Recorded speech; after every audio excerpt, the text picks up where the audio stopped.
নওগাঁর নিয়ামতপুরের বাহাদুরপুরের ঘটনা মনে হয় শুনছেন আপনারা সবাই। এক রাতেই শেষ হয়ে গেল একটা পুরো পরিবার, 4টি প্রাণ, তার মধ্যে 2টা নিষ্পাপ শিশু। ঘটনার বর্ণনা এতটাই ভয়ঙ্কর যে আপনারা শুনে তো বিশ্বাস করতে পারবেন না।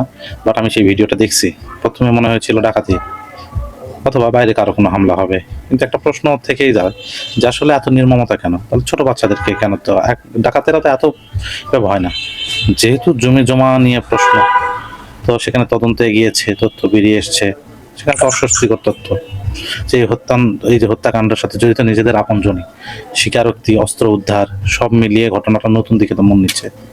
তবে এখানে একটা গুরুত্বপূর্ণ কথা, এই তথ্যগুলো স্থানীয় একটি ফেসবুক পেজে যদিও দেখলাম, নিয়ামতপুর উপজেলা পেজ থেকে দেখলাম, সেখান থেকে যেহেতু ছড়িয়েছে, যার কারণে অনেকে বিশ্বাস করছেন, আবার অনেকে হয়তো প্রশ্ন তুলছেন।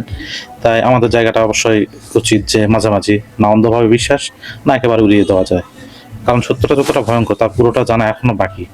যেহেতু এই ঘটনা শুধু অপরাধ না, এটা আমাদের সমাজেরই আয়না বলা যায়।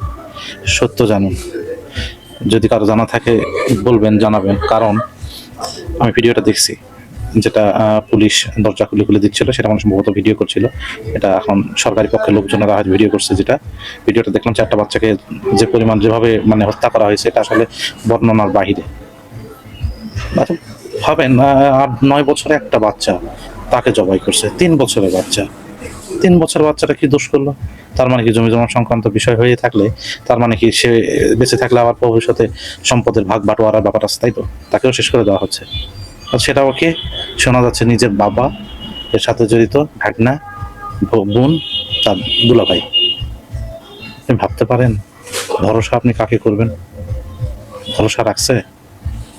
নিজের বাবাকে বলা হচ্ছে অভিযুক্ত, নিজের বাবা, ভাগিনা, বোন এবং দুলাভাই, ভগ্নিপতি।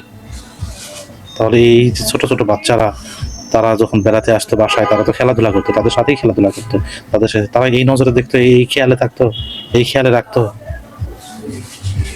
এর আগেও আমি এক জায়গায় দেখছিলাম, সেটাও জমি জমা সংক্রান্ত, এভাবেই গলা কেটে হত্যা করছিল আমার এক আত্মীয়। কিছুদিন আগে আমাদের একটা জমি জমা সংক্রান্ত বিষয় পোস্ট করেছিল, অনেকে জানেন, সেখানে আমাদেরকেও হুমকি দেওয়া হয়েছিল, কচু কাটা করবে। আমরা এগুলো থেকে সরে আসছি বাবা, নিজের জীবন আগে।